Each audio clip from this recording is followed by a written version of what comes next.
Air force station पर हुए drone हमले में एक और बड़ा खुलासा।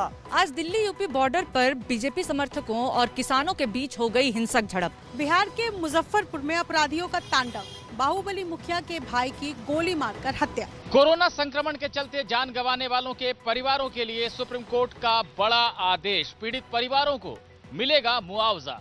दिल्ली में यमुना के पानी में प्रदूषण बढ़ने के बाद नदी के कुछ हिस्से में मछली पकड़ने पर रोक लगाई गई। ये सारी खबरें आपको तूफानी रफ्तार से सीधे फील्ड से दिखाएंगे, लेकिन शुरुआत करते हैं आज की बड़ी खबर से। जम्मू कश्मीर में मिलिटेंटों के खिलाफ ऑपरेशन ऑल आउट जारी। आज कुलगाम में सुरक्षा बलों ने एनकाउंटर में 2 और मिलिटेंटों को मार गिराया। जम्मू कश्मीर में आज फिर गरजी गोलियां।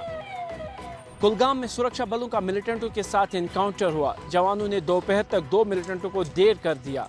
कुलगाम के चिमर इलाके में ये मुठभेड़ शुरू हुई। ऑपरेशन अभी जारी है।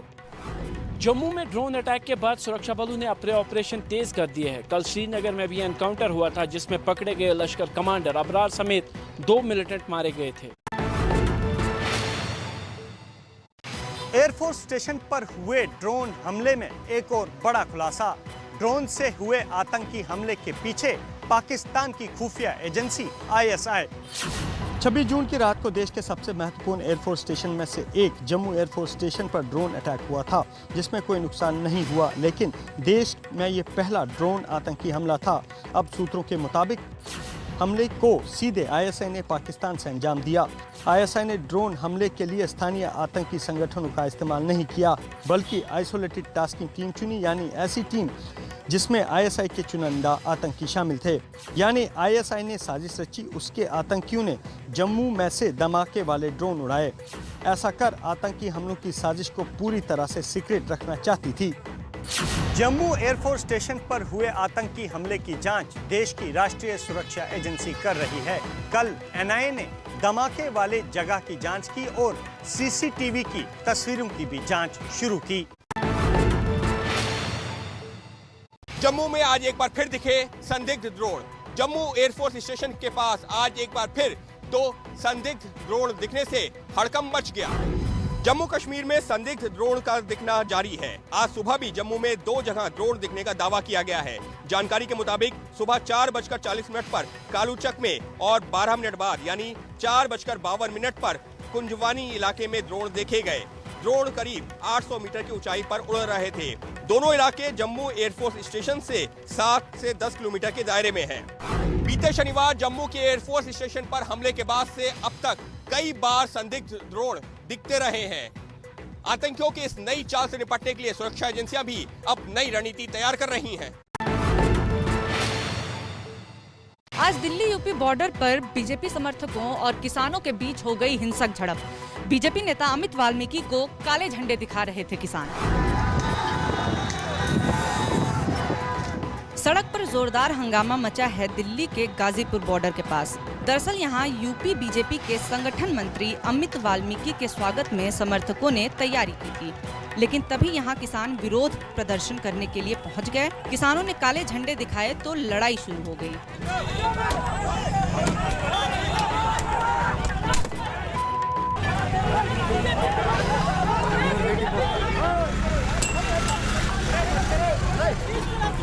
पुलिस के सामने पूरा हंगामा होता रहा। आनन फानन में बीजेपी नेताओं का काफिला यहां से निकाला गया। सुबह कुछ बीजेपी का झंडा लेकर लोग आ रहे थे यहाँ, और वे पिछले 3 दिन से यहाँ पर आ रहे, झगड़ा करना चाहते हैं। पुलिस फोर्स भी बैठी है, उन्हें कहती कुछ नहीं, अपने आप फोड़े, तलवार भी कहीं से लेकर आए वे। मतलब अगर बीजेपी वालों में इतनी हिम्मत होगी, ताकत होगी कि वे तलवार भी घोंस कर ले जाएंगे। अगर तलवार होती तो तलवार किसी के हाथ से तलवार खुजती है। तलवार तो जो गाड़ी में छुपा कर जावे वही दिखाता है, लेकर भाग जा। केंद्र के कृषि कानूनों के खिलाफ किसान लंबे वक्त से प्रदर्शन कर रहे हैं और इसी आंदोलन के तहत किसान बीजेपी नेताओं को हर जगह काले झंडे दिखाने पहुंच जाते हैं। किसान आंदोलन को लेकर हरियाणा के मुख्यमंत्री मनोहर लाल खट्टर का बड़ा बयान। खट्टर बोले, आंदोलन की वजह से किसान शब्द की अहमियत कम हुई। किसान शब्द जो है ना, ये बड़ा पवित्र शब्द है। किसान के प्रति एक श्रद्धा, आस्था ये सबकी है, लेकिन इस आंदोलन का एक दुखद पहलू ये निकल आया है कि इस आंदोलन के साथ कई प्रकार की ऐसी दुर्घटनाएं हो गई हैं कि जो इस शब्द को भी बदनाम करने के लिए और लोग मुंह खोलने लगे हैं। यानी तरह तरह की जो घटनाएं हैं, आप लोग देख रहे हैं कि बहन बेटियों की इज्जत लूटी जा रही है, मर्डर तक हो गए हैं। लोगों के साथ, स्थानीय लोगों के साथ रास्ता छोड़ेंगे नहीं छोड़ेंगे, पंचायतें होने लग गई हैं। आपस में एक दूसरे के विरोध में इनकी भाषाएं चलने लग गई हैं। सरकार के साथ टकराव, अलोकतांत्रिक तरीके से जो काम करने का उनका विषय है, इसकी मैं निंदा करता हूँ। हरियाणा दिल्ली के बॉर्डर पर भी किसान कई महीनों से प्रदर्शन कर रहे हैं। इस आंदोलन के दौरान हिंसा और हत्या जैसे गंभीर आरोप भी लगे हैं, लेकिन किसानों का प्रदर्शन जारी है। हरियाणा के खोरी गांव को खाली कराने के मुद्दे पर हुआ बड़ा बवाल। गांव के लोगों और पुलिस प्रशासन के बीच हो गई झड़प। हरियाणा के फरीदाबाद में पुलिस और आम लोगों के बीच हिंसक झड़प हुई।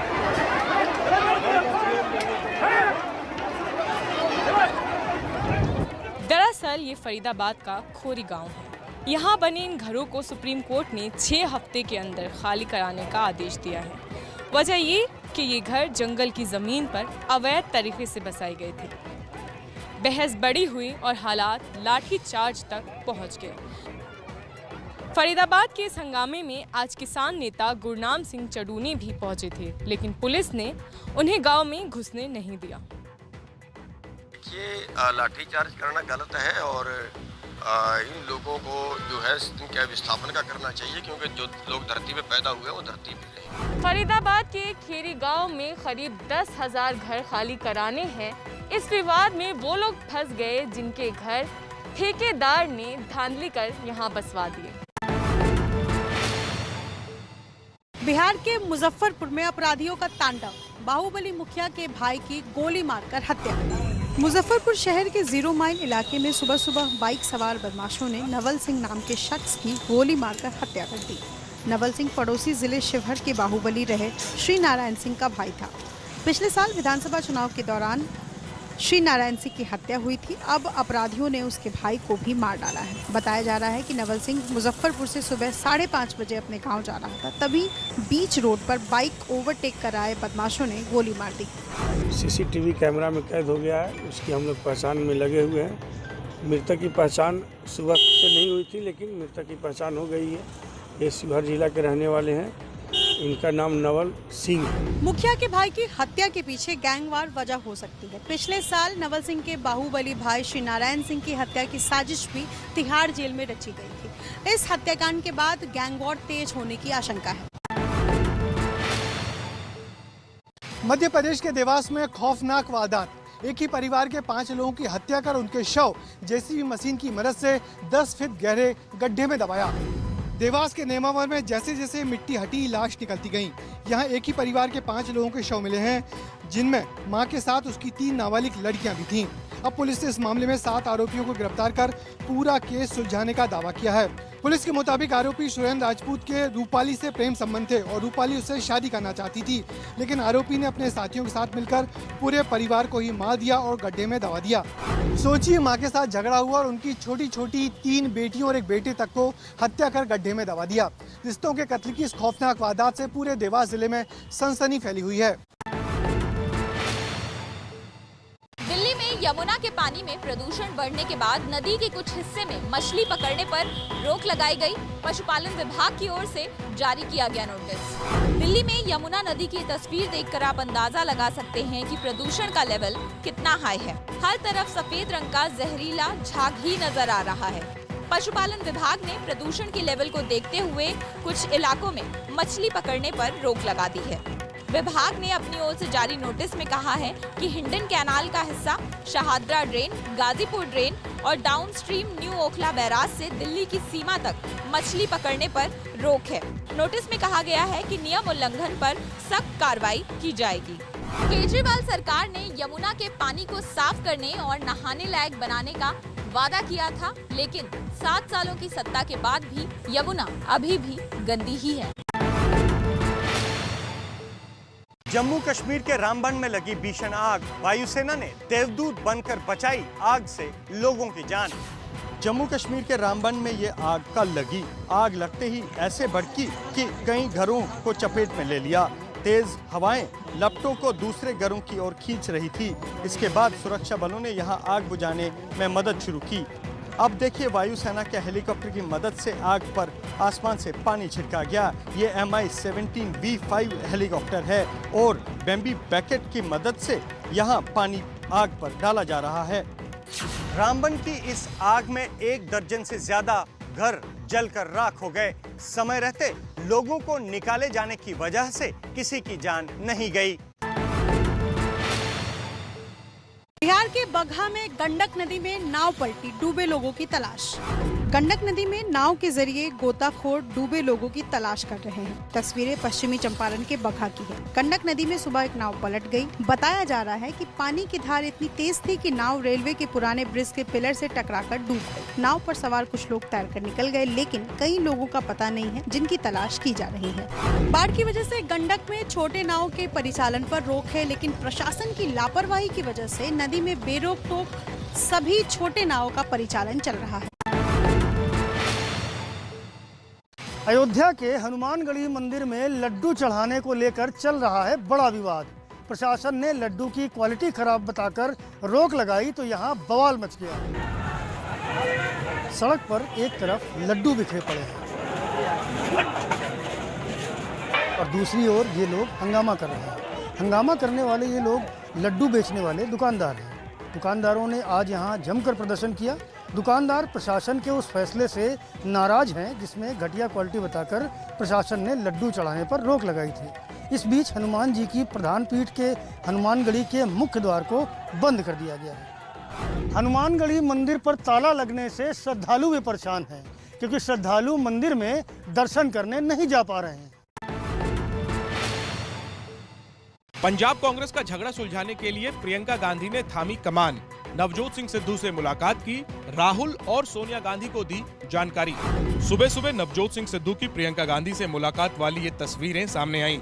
नवजोत सिंह सिद्धू कल ही पंजाब से दिल्ली आए थे। कल उनकी किसी नेता से मुलाकात नहीं हुई और आज उन्होंने प्रियंका गांधी से मुलाकात कर पंजाब के विवाद पर बात की। सिद्धू से मिलने के बाद प्रियंका गांधी भाई राहुल और मां सोनिया गांधी के घर भी गईं। माना जा रहा है कि प्रियंका ने दोनों से मिलकर सिद्धू से हुई बातचीत का ब्यौरा दिया। सिद्धू को प्रियंका गांधी ने क्या भरोसा दिया और प्रियंका गांधी के सामने सिद्धू ने क्या मांग रखी, इसका खुलासा अभी नहीं हुआ है, लेकिन जिस तरह प्रियंका गांधी एक्टिव हुई हैं, उससे यही लग रहा है कि मामला जल्द अपने अंजाम तक पहुंचेगा। क्या महाराष्ट्र की महाविकास आघाड़ी सरकार में सब कुछ ठीक नहीं चल रहा है? शरद पवार और उद्धव ठाकरे की मुलाकात के बाद उठे सवाल। शिवसेना ने कहा सरकार को कोई खतरा नहीं है। मंगलवार की शाम एनसीपी प्रमुख शरद पवार ने सीएम आवास जाकर उद्धव ठाकरे से मुलाकात की। इस मुलाकात के बाद रात को एनसीपी नेता प्रफुल्ल पटेल के घर पर कोर ग्रुप की एनसीपी की बैठक हुई। पवार की सीएम से मुलाकात और कोर ग्रुप की बैठक के बाद ये सवाल उठने लगा है कि क्या आघाड़ी सरकार में सब कुछ ठीक नहीं चल रहा है। वैसे भी शरद पवार की नाराजगी की खबरें पहले भी आ रही थी और इस मुलाकात ने इस बात को और हवा दे दी। अब शिवसेना नेता संजय राउत ने कहा है कि सरकार को कोई खतरा नहीं है, सब ठीक है। चर्चा कोण करते मला माहित नाही, कोणीच नाही। नाराज तुम्ही आहात, काही घडत नाही। एनसीपी ने भी सफाई दी है कि कोर ग्रुप की मीटिंग में पार्टी के विस्तार और सरकार में समन्वय को लेकर बातचीत हुई है। उस बैठक में पार्टी का विस्तार किस तरह से हो, विभाग के माध्यम से काम किस तरह से आगे किया जाए, सभी विभागों पे चर्चा हुई। जब से सरकार बनी है तब से कुछ न कुछ खबरें तनातनी को लेकर आती रही है। ताजा मामला पूर्व गृह मंत्री और एनसीपी नेता अनिल देशमुख को लेकर चर्चा में है, जिन पर फिलहाल गिरफ्तारी की तलवार लटक रही है। देशमुख को लेकर दोनों दलों में तनातनी जो है वो देखने को मिल रही है। खेला होगा के नारे के साथ समाजवादी पार्टी के कार्यकर्ताओं का प्रदर्शन। पेट्रोल और डीजल की बढ़ती कीमतों को लेकर जताया विरोध।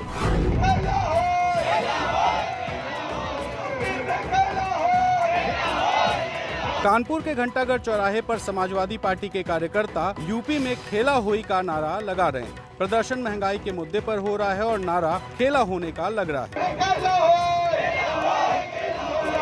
पश्चिम बंगाल के विधानसभा चुनाव में ममता बनर्जी की पार्टी का ये नारा खूब चला था। अब समाजवादी पार्टी के कार्यकर्ता यूपी में इस नारे को भुनाने में लगे हैं। समाजवादी पार्टी के कार्यकर्ता नारे के साथ ही जो गाना बजा रहे हैं उसमें भी खेला होने का नारा बुलंद कर रहे हैं। अब यूपी में खेला होई, सपराई कहे सब कोई, अब यूपी में खेला होई। यूपी में अगले साल की शुरुआत में विधानसभा के चुनाव होने हैं। ऐसे में समाजवादी पार्टी के नेता अपने कार्यकर्ताओं को खेला होबे के नारे के साथ चार्ज करने की कोशिश कर रहे हैं।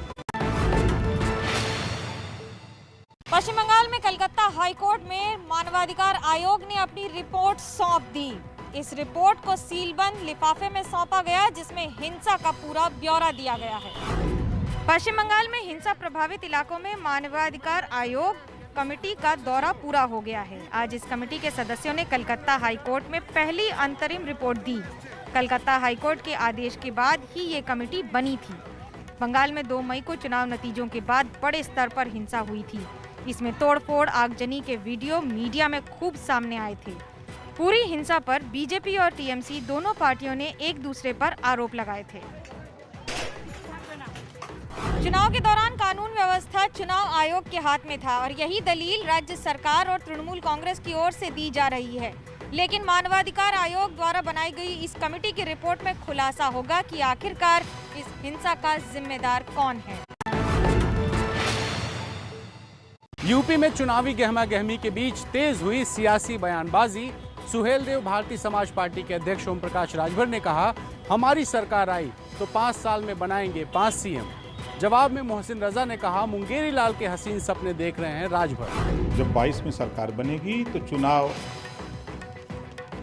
5 साल में 5 मुख्यमंत्री, मुसलमान 1 साल राजभर, 1 साल चौहान, सुहा, 1 साल पटेल, 5 साल में 5 सीएम और डिप्टी सीएम देंगे। कभी असदुद्दीन ओवैसी को बनाएंगे मुख्यमंत्री, कभी वो खुद बनेंगे मुख्यमंत्री, कभी और उनके सहयोगियों को बनाएंगे उप मुख्यमंत्री।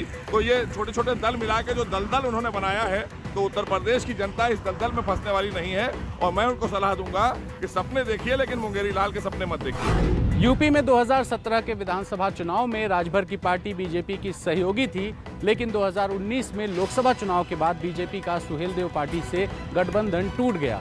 अब राजभर की पार्टी ओवैसी के साथ मिलकर 2022 के विधानसभा चुनाव में मैदान में उतरने की तैयारी में है। कोरोना संक्रमण के चलते जान गंवाने वालों के परिवारों के लिए सुप्रीम कोर्ट का बड़ा आदेश। पीड़ित परिवारों को मिलेगा मुआवजा।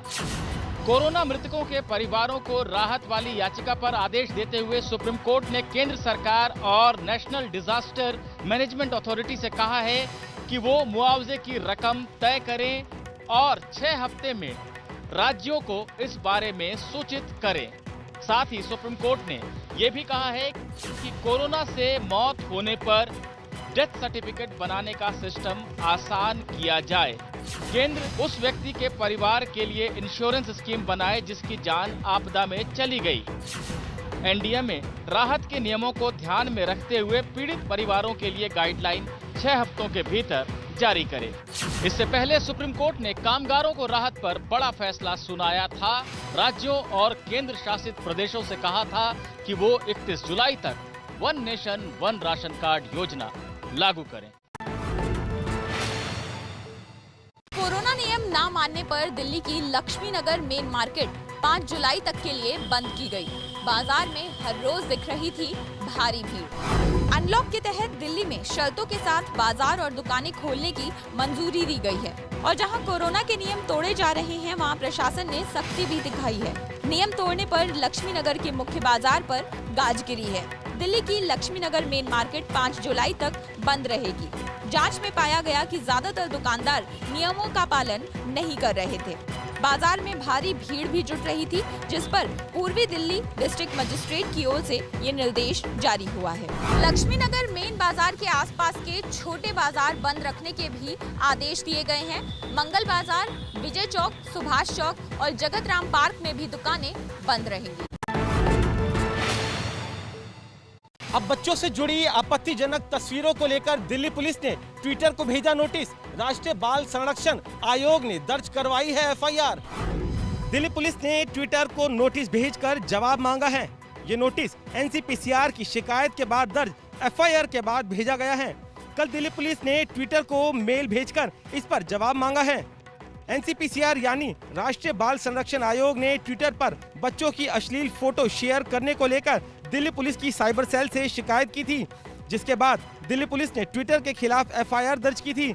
अब इसे लेकर ट्विटर से जवाब मांगा गया है। इससे पहले भारत का नक्शा गलत दिखाने पर ट्विटर के खिलाफ देश भर में कई एफआईआर दर्ज हो चुकी है, यानी अपनी मनमानी पर अड़े ट्विटर की मुश्किल कम होने का नाम नहीं ले रही है। 36 साल की नौकरी के बाद रिटायर हुए दिल्ली के police commissioner S N Srivastava, Delhi police ने दी विदाई। बालाजी श्रीवास्तव को मिला कमिश्नर का प्रभार। दिल्ली पुलिस के कमिश्नर पद से रिटायर हुए एसएन श्रीवास्तव को विदाई दी जा रही है। पुलिस कमिश्नर विदाई समारोह में परेड की सलामी ले रहे हैं। और अब करीब 36 साल पुलिस की नौकरी करने और सबसे बड़े पद से रिटायर होने के मौके पर एसएन श्रीवास्तव ने साथी पुलिस वालों को कहा कि चुनौतियों से घबराना नहीं चाहिए। दिल्ली की जनता की सुरक्षा उनकी प्राथमिकता होनी चाहिए। एसएन श्रीवास्तव की जगह 1988 बैच के आईपीएस ऑफिसर बालाजी श्रीवास्तव को पुलिस कमिश्नर का प्रभार दिया गया है। उत्तर कोरिया के सुप्रीम शासक इन दिनों अपना वजन घटा रहे हैं, या उनकी तबीयत खराब है, या फिर इसके पीछे कोई नया स्टंट है। ऐसे कई सवाल इन दिनों किम जोंग उन की तस्वीरों के साथ मीडिया में खड़े हो रहे हैं। उत्तर कोरिया के एक छत्र शासक किम जोंग उन की जो तस्वीरें सोशल मीडिया में इन दिनों वायरल हो रही हैं, उन पर खासी चर्चा हो रही है। एक तस्वीर पुरानी है जिसमें उनका वजन ज्यादा दिखता है, वहीं एक नई तस्वीर है जिसमें वो दुबले दिखाई दे रहे हैं। इस तस्वीर ने किम जोंग उन की तबीयत को लेकर अक्सर चलने वाली अटकलों को एक बार फिर गरमा दिया है। किम जोंग उन की इन तस्वीरों पर नीदरलैंड और अमेरिका के एक्सपर्ट दुनिया के सामने अपनी राय रख रहे हैं। इन एक्सपर्ट्स में से कुछ का दावा है कि उत्तर कोरिया में इन दिनों भीषण महंगाई की वजह से भुखमरी जैसे हालात हैं। खाने पीने की चीजें काफी महंगी बिक रही हैं। यहाँ तक कि एक दर्जन केले की कीमत कई हजार रुपए में पहुंच गई है। ऐसे में वजन घटी तस्वीर के साथ उत्तर कोरिया का निजाम यह दिखाने की कोशिश कर रहा है कि उसने भी अपने खान पान में कटौती की है। किम जोंग उन के उत्तर कोरिया से खबरें यूं तो आसानी से बाहर नहीं आती हैं, लेकिन लगातार इस बात के संकेत जरूर मिल रहे हैं कि कोरोना संकट उत्तर कोरिया पर भी खासा भारी रहा है।